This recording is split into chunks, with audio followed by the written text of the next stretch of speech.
So, finally, parts are coming in little by little for the 2008 Road King Classic FLHRC 96 inch.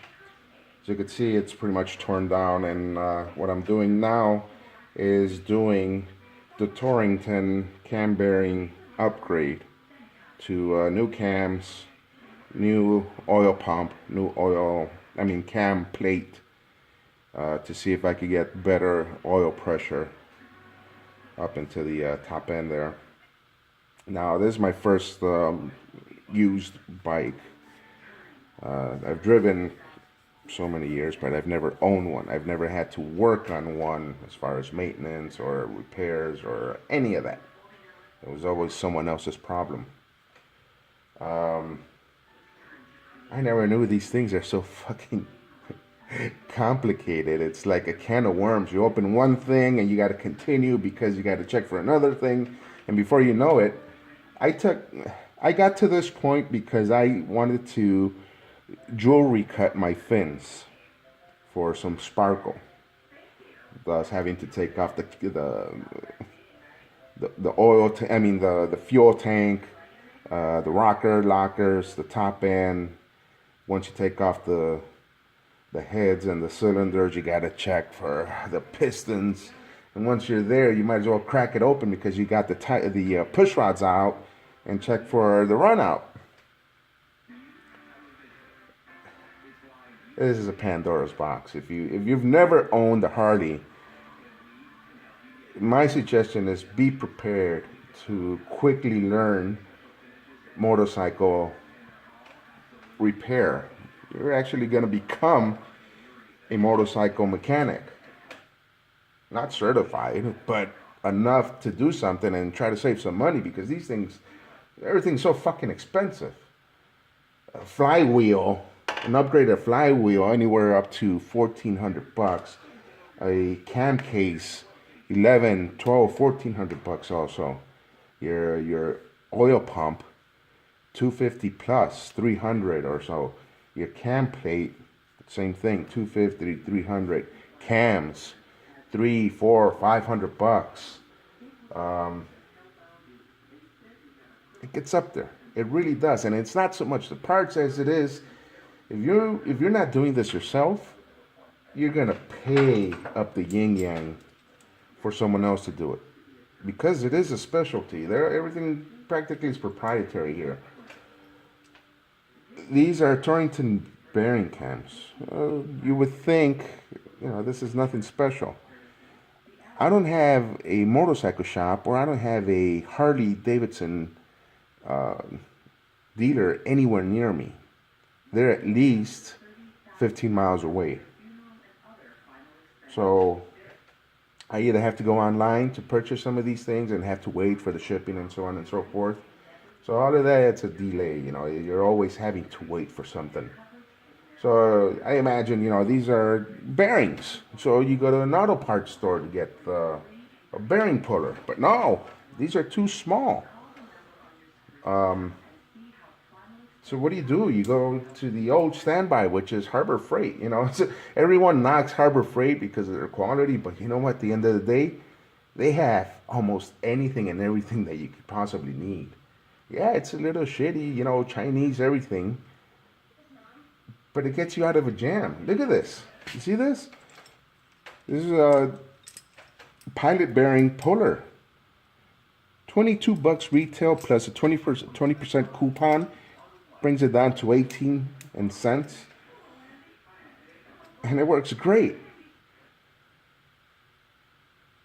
No auto parts store anywhere in Chicagoland had anything for me to pull this. So this is absolutely fabulous. It's a piece of cake. It looks like fucking Edward Scissorhands is, some part of his body, but it works. So you put it in there. I don't know if you're ever gonna see any of these details. So you hold on to the inside spreader while you twist, and you're kind of jiggling to make sure it centers. It automatically centers because there's three legs that spread. So I imagine that it automatically centers. So there it is. That's as far as it's going to tighten. And these are the supports that you need to somehow get inside here. You need to unloosen that in order to put these inside here and sit them in a spot where they're not going to damage anything, but that they're going to sit properly parallel, and for them not to be askew. And you kind of finger tighten this shit down there, and then you tighten this nut up, make sure everything's nice and straight and parallel, eyeball it, and you start. I'm not gonna look for a proper wrench. This one barely fits this. Oh, this is a 12 mil. But this is what a 5/8 maybe. So you start torquing it slightly, slowly. You're gonna hear a pop, pop. Don't get scared, nothing broke. That's the bearing unseating from the case. Scared the shit out of me the first time. There it is. You hear that? After that, you can start spinning and spinning.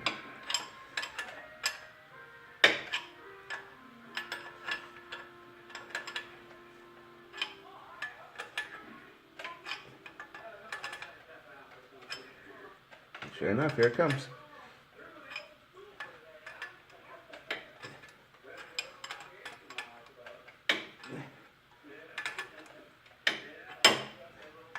Jiggle it, see if it comes out. No, not yet.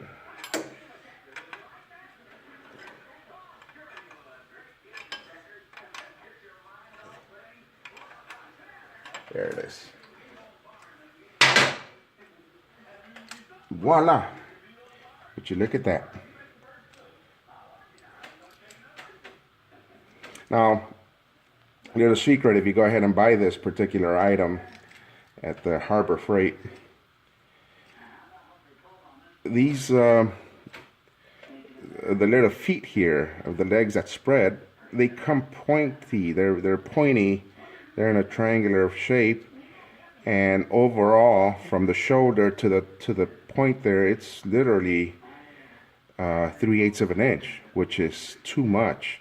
So I would recommend for you to grind this down in order for this to have room behind the bearing to get behind it. And as you can see, it sits quite nicely. So for 18 bucks, you can't go wrong. And you see how easy that was. That's free and clear for me to find a way to pop it in. I'm gonna try the heating up the case and freezing the bearing and see if they'll go in nicely. If not, I'm gonna have to jimmy up something in order for me to pop those Torrington bearings inside there again. Hope this helped a little bit.